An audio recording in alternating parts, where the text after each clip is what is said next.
الله الرحمن الرحيم. اللهم صل على سيدنا محمد وعلى ال سيدنا محمد.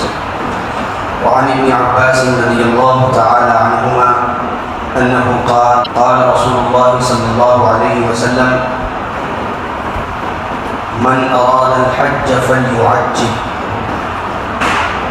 رواه ابو داود والدارمي. حضرت عبداللہ بن عباس رضی اللہ تعالیٰ عنہما سے مروی ہے، وہ فرماتے ہیں کہ رسول اللہ صلی اللہ علیہ وسلم نے ارشاد فرمایا کہ جو شخص حج کا ارادہ کرے تو اسے جلدی کرنا چاہیے۔ اس حدیث میں نبی کریم صلی اللہ علیہ وسلم نے حج جلدی کرنے کو فرمایا۔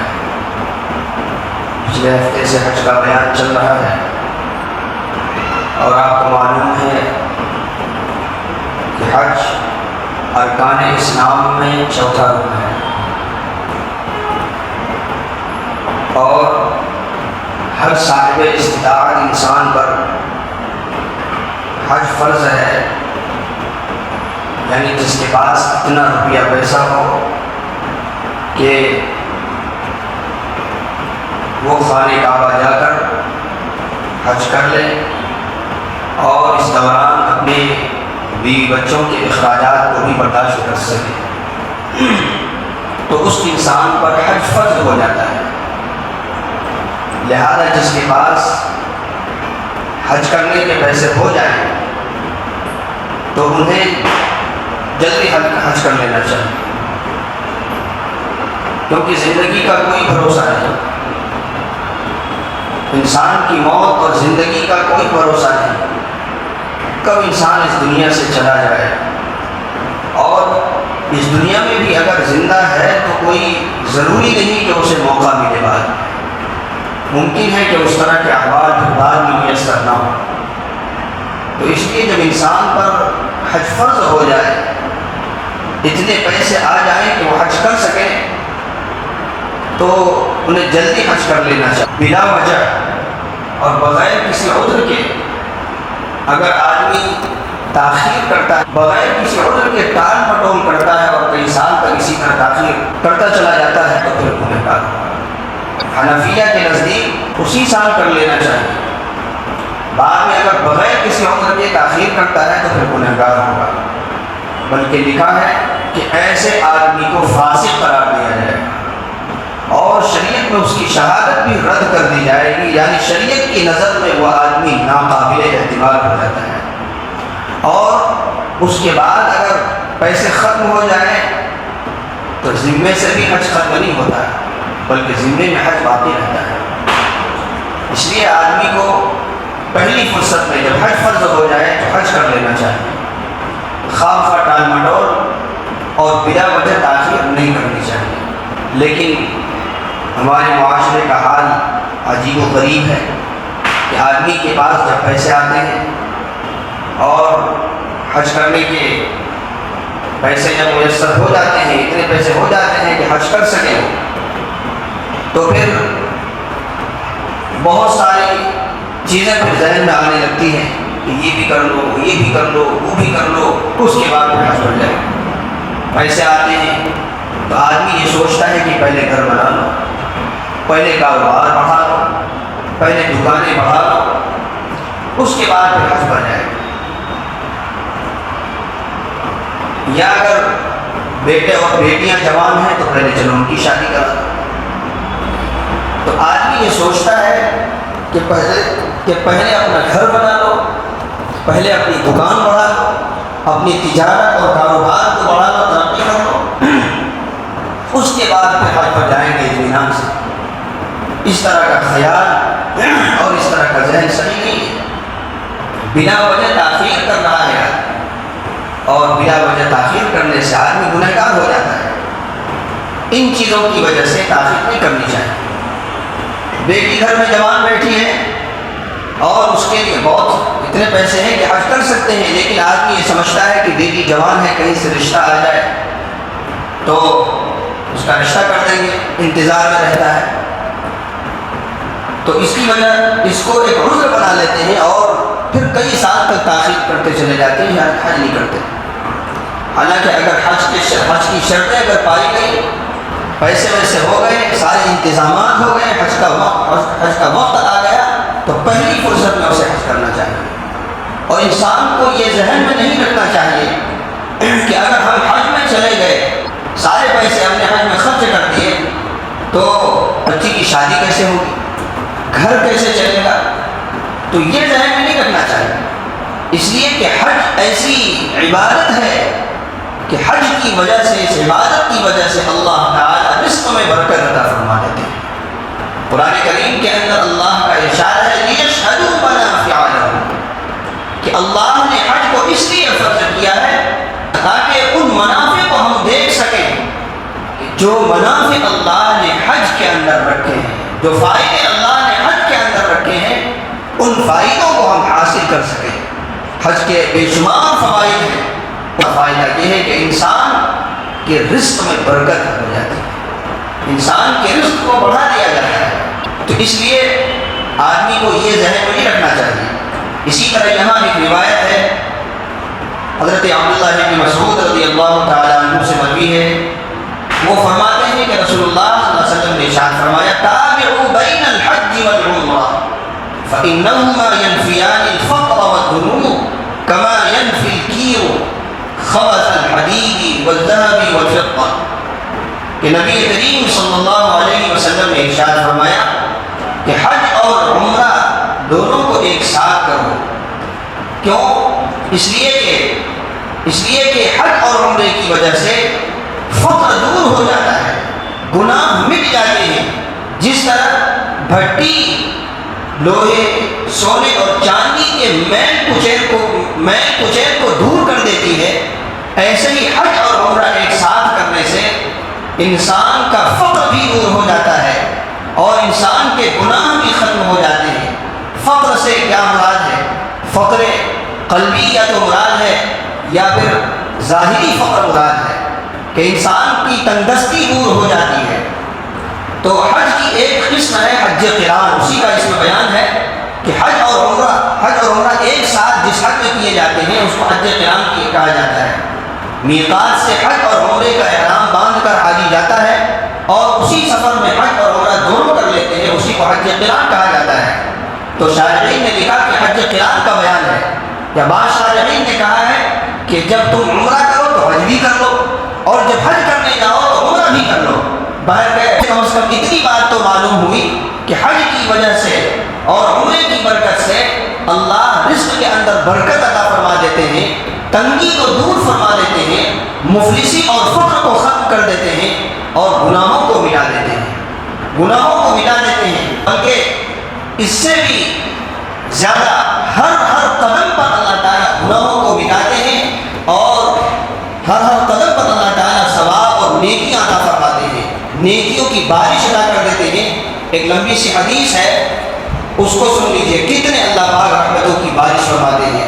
حضرت عبداللہ بن عمر رضی اللہ تعالیٰ عنہ فرماتے ہیں کہ میں جناب رسول اللہ صلی اللہ علیہ وسلم کے ساتھ مینا کی مسجد میں حاضر تھا کہ آپ کی خدمت میں ایک انصاری صحابی اور ایک ثقفی صحابی حاضر ہوئے، اور سلام کے بعد انہوں نے عرض کیا کہ اے اللہ کے رسول، ہم کچھ پوچھنے کی غرض سے آئے ہیں۔ آپ صلی اللہ علیہ وسلم نے ارشاد فرمایا کہ اگر تم چاہو تو میں تمہیں ان سوالات کی خبر دے دوں جنہیں تم معلوم کرنے آئے ہو، اور چاہو تو خاموش رہو اور تم خود ہی سوال کر لو۔ ان دونوں نے عرض کیا کہ اللہ کے رسول آپ ہی ارشاد فرمائیے۔ چنانچہ آپ نے ارشاد فرمایا کہ تم یہ باتیں پوچھنے آئے تھے، نمبر 1، گھر سے چل کر بیت اللہ کی طرف جانے کا کیا ثواب ہے، طواف کے بعد کی 2 رکعتوں کا کیا اجر ہے، صفا اور مروے کی سعی کا کیا بدلہ ہے، وقوف عرفہ کی کیا جزا ہے، کمگری مانگنے پر کیا اجر ملتا ہے، اور قربانی کرنے سے انسان کس ثواب کا مستحق ہوتا ہے۔ یہ سن کر ان دونوں صحابیوں نے فرمایا کہ اس ذات کی قسم جس نے آپ کو نبی برحق بنا کر بھیجا ہے، ہم یہی سوالات کرنے حاضر ہوئے تھے۔ آپ کو پتہ نہیں تھا، آپ کو کسی نے نہیں بتایا کہ یہ سوال کرنے آئے ہیں، لیکن آپ علیہ السلام نے پھر بھی بتا دیا کہ تم یہ پوچھنے کے لیے آئے ہو۔ کیونکہ اللہ نے آپ کو بذریعہ وحی بتا دیا تھا کہ یہ سوالات کرنے کے لیے آئے ہوئے ہیں۔ پھر آپ نے ارشاد فرمایا، میں عربی عبارت نہیں پڑھ رہا ہوں، صرف ترجمہ کر دیتا ہوں، کہ جب تم اپنے گھر سے مسجد حرام کے قصد سے چلتے ہو تو تمہاری سواری کی قدم قدم پر ایک نیکی لکھی جاتی ہے اور تمہاری ایک غلطی معاف کر دی جاتی ہے۔ بتائیے، ایک ایک قدم پر اللہ پاک نیکیاں لکھتا ہے اور ایک ایک قدم پر اللہ کی طرف سے ثواب دیا جاتا ہے اور ایک غلطی کی معافی ہوتی ہے، ہر قدم پر غلطی کی معافی ہوتی ہے۔ نمبر 2، طواف کے بعد کی 2 رکعتوں کا اجر بنی اسماعیل کے غلام کو آزاد کرنے کے برابر ہے۔ اور نمبر 3 پر ہے صفا مروہ کی سعی کا ثواب 70 غلاموں کو آزاد کرنے کے برابر ہے۔ نمبر 4 اور تمہارا میدان عرفات میں وقوف کرنا، تو اس دن اللہ رب العزت آسمان دنیا پر نزول اجلال فرما کر فرشتوں کے سامنے تم پر فخر کرتے ہوئے ارشاد فرماتے ہیں۔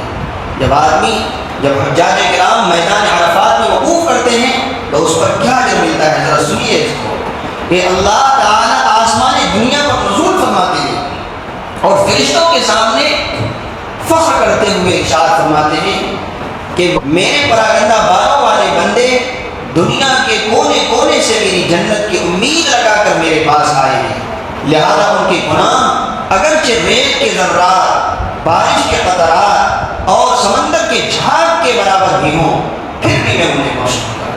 کتنی بڑی سعادت کی بات ہے کہ صرف وقوف عرفہ کی بدولت اللہ یہ خوشخبری سنا رہے ہیں کہ کتنے ہی گناہوں کے پہاڑ ہو جائیں لیکن اللہ ان کو بخشنے کے لیے تیار بیٹھے۔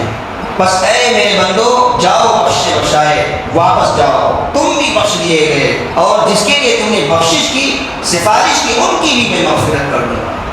بتائیے۔ اور نمبر 5 ہے تمہارا شیطان کو کنکری مارنا، تو ہر کنکری کے بدلے میں کسی بڑے ہلاکت خیز گناہ کی مغفرت ہوتی ہے۔ نمبر 6 تمہارا قربانی کرنا، تو اس کا ثواب آخرت کے ذخیرے میں جمع کیا جاتا ہے۔ اور احرام کھولتے وقت تمہارا سر منڈانا، تو ہر بال کے بدلے میں ایک نیکی لکھی جاتی ہے اور ایک برائی مٹا دی جاتی ہے۔ اور جب تم اس کے بعد طواف زیارت کرتے ہو تو تم گناہوں سے بالکل پاک صاف ہو جاتے ہو، اور ایک فرشتہ تمہارے دونوں شانوں کے درمیان ہاتھ رکھ کر کہتا ہے کہ اب آئندہ کے لیے 80 اعمال کرو، اب دوبارہ عمل کرو، تم بخشے بخشائے ہو گئے، سب گناہ تمہارے معاف کر دیے گئے، تمہارے گزشتہ سارے گناہ معاف کر دیے گئے۔ آپ نے سنا کتنی سعادت کی بات ہے کہ اللہ ہر قدم پر نیکیاں لٹاتا ہے، اجر و ثواب عطا کرتا ہے، غلطی اور کوتاہی اور گناہ کو معاف فرماتا ہے، اور پھر دنیا کے اندر رزق کے اندر برکت بھی عطا فرما دیتے ہیں، برکت بھی دے دیتے ہیں رزق کے اندر۔ اس کے باوجود اگر کوئی تخلف کرتا ہے، اس کے باوجود اگر کوئی حج نہیں کرتا ہے، تو اس سے بڑی محرومی اور کیا ہو سکتی ہے۔ اسی لیے حضرت علی بن طالب کرم اللہ وجہہ فرماتے ہیں کہ نبی کریم صلی اللہ علیہ وسلم نے ارشاد فرمایا، من ملک زادا او راحلۃ تبلغه الى بیت اللہ ولم یحج فلا علیہ ان یموت یہودیا او نصرانیا وذلك ان اللہ تبارک وتعالی یقول وللہ علی الناس حج البیت من استطاع الیہ سبیلا، رواه الترمذی۔ حضرت علی رضی اللہ تعالیٰ عنہ سے یہ روایت مروی ہے، اس میں حج نہ کرنے والوں پر وعید سنائی ہے نبی کریم صلی اللہ علیہ وسلم نے کہ جو انسان حج کرنے پر استطاعت رکھے، اتنے پیسے ہو جائیں کہ وہ حج کر سکتے ہیں اور مکہ مکرمہ تک جا کر وہ حج کر سکتے ہیں، آنے جانے کے اخراجات کو برداشت کر سکتے ہیں، تو حج کی استطاعت رکھنے والا ایک بندہ اگر وہ حج نہیں کرتا ہے بغیر کسی عذر کے، تو اس کے لیے اللہ کے نبی علیہ السلام فرماتے ہیں فلا علیہ ان یموت یہودیا او نصرانیا، بے حج مرنے اور یہودی یا نصرانی ہو کر مرنے میں کوئی فرق نہیں۔ شارحین لکھتے ہیں کہ اگر فریض حج کا انکار کرتا ہے تب تو جس طرح یہودی اور نصرانی کافر ہیں ایسے ہی وہ کافر ہو جاتا ہے، لیکن حج کو مانتا ہے، فرض کا انکار نہیں کرتا ہے، تب تو گناہ میں یہودی اور نصرانی کے ساتھ مشابہت دی گئی ہے کہ جس طرح یہودی اور نصرانی گناہ سخت گناہ کی حالت میں مرتے ہیں، ایسے ہی حج نہ کرنے والا بندہ سخت ترین گناہ کی حالت میں مرتا ہے۔ تو کتنی سخت وعید سنائی گئی ہے کہ یہودی ہو کر مرے یا نصرانی ہو کر مرے، اس سے کوئی فرق نہیں پڑتا۔